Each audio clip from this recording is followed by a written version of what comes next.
dar lao le bong và in car khai phát mắc về anh tiếng thì hiện ôm vết thầy ngay là chút cào nó chi hậu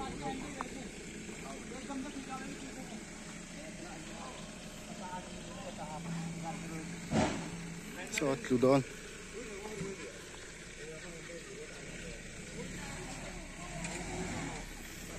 ruột tạc thấy chưa nào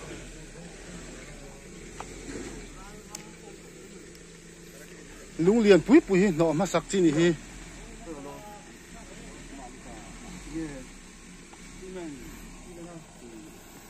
tang thua trên chun mày này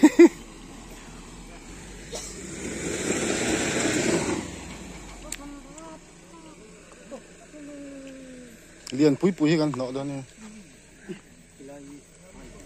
khua ra tắc hắc hạt lếch con hàn hai rượu sẽ là vùng khai là mày nọ mấy sẽ là mà liếm sẽ đón chim chim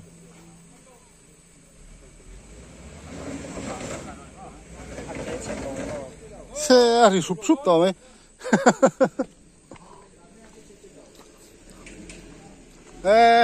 phiệt cột vét to kìa chú khen vét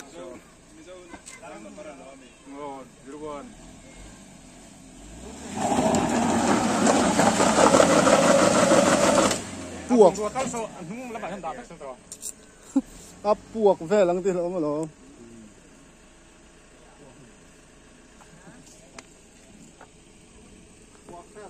lụt sao đấy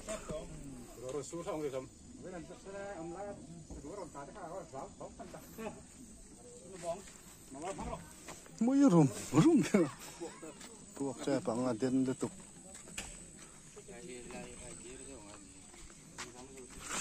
mà giong cho nó chuộc thấy đón lâu đúng không tị na mình này nung làm ở trong này nó tị đòn ạ nó là ống tỏ té rồi lụt tiếp bóng thế luôn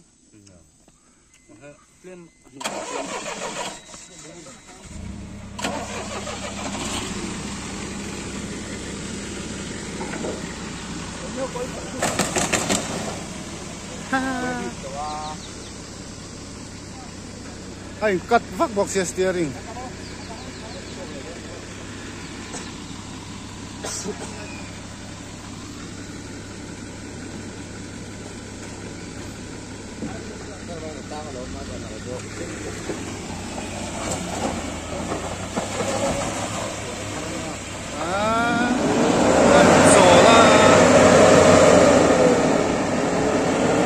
lâu xe giúp thiệt lắm thế mà này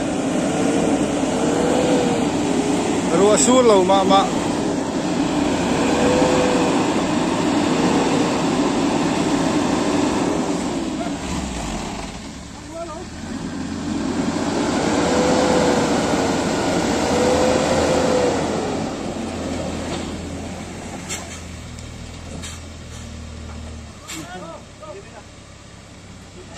phải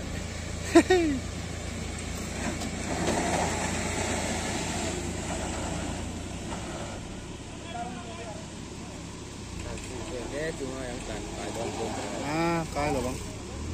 thế lụt ngay đòn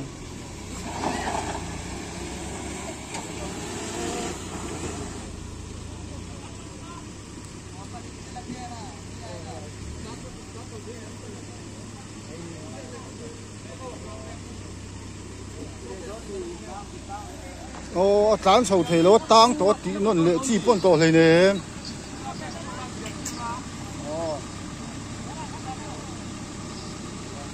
làm nó lệ chi bọn này nè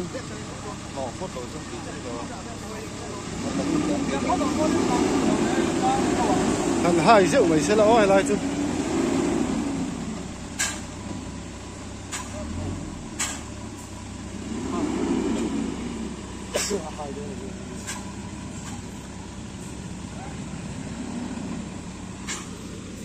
tăng ngủ đóng xiềng có ngoài đầu thì làm đêm lập đẹp cho nó nào mua cái đi du sang phải mua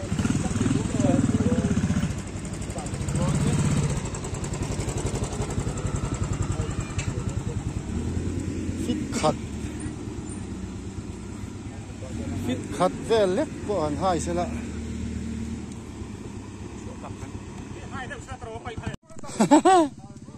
anh cứ cẩn thận ồ mong lâu em ấy à bộ chuộng ngor khá sáng khát tin nó tí sắc cái này chứ lại để hẳn hai rượu bộ thấy to lâu này chứ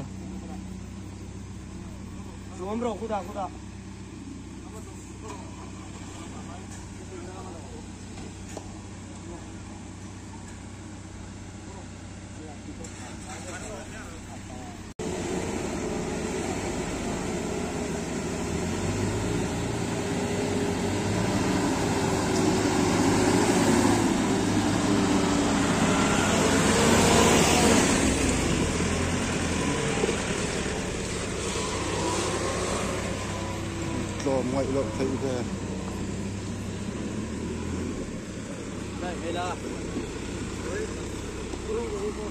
nọ theo bằng cái này chứ nọ theo bằng cái tang về phải không lung à vang bóc xịa đủ ang phong cảnh nọ thấy lâu ngõ liền lút tụ cá lung hi nọ nó tóc tụ chỉ là cái này chả tất bóc xịa lại hiện cảnh lũ thạc chuan chút tí lâu này lại mấy đòn xe liền lút tục bóc hạt chỉ là ba sao chút lăng thấy không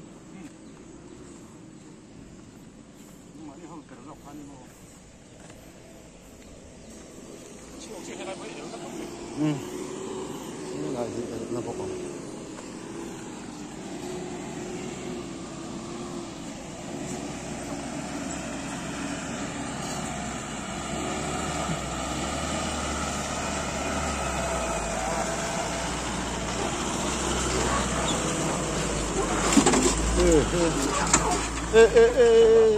à về